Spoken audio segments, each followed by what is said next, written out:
warahmatullahi wabarakatuh. Akkam jirtu nagaa keessanii kun rooba keessan deemaa jira. Amma nu roobaa jira. Roobaa jira.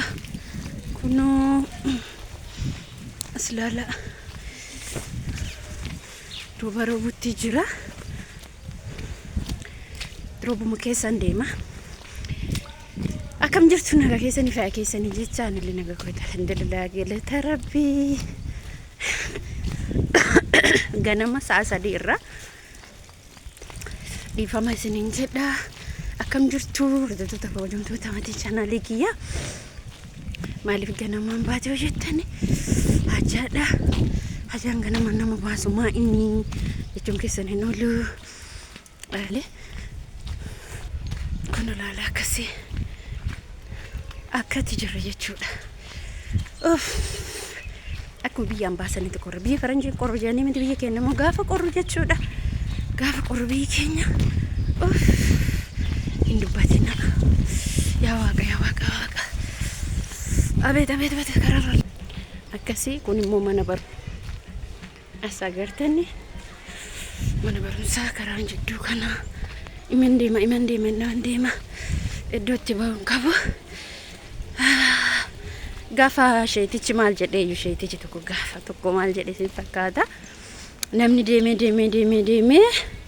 kun deemee gaafa karaan itti kutamu manama keessatti du'atu qaqqaba. Abee gaaf sana rifadhe maaliif jedha akkamiti kun nama fakkeenyaaf nuti zaahira yeroo deemnee bakka hajaa kennaa geennaa deemnee mootuyyuu jechuudha.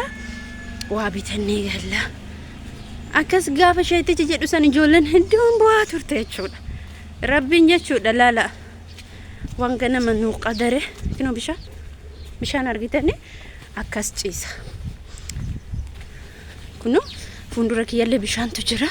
Rabbiin ganama guyyaa kana duutaa gaafa jedhu guyyaa sanarraa nafu. Dhugaan isiniin jedha. Namni kamtu manama argee umriin isaa dheeraa ta'uu danda'a. Bakka hin jiraa miti. Kinoo argitanii bishaan jechuudha. Ani immoo inumaan deema. Bakka deemu itti biran geenye isiniin jechuu barbaada.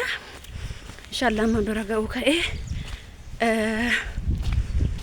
kanarratti maaliin isiniin jechuu barbaada. Hordoftootaafi kabajamtoota kiyya. Laala caammaa uffata as namni xilaan qabne uffata kana godhachuu hin danda'a. Inumaan deema malee hin geenye. Bakka bajaajirra yaabadhu.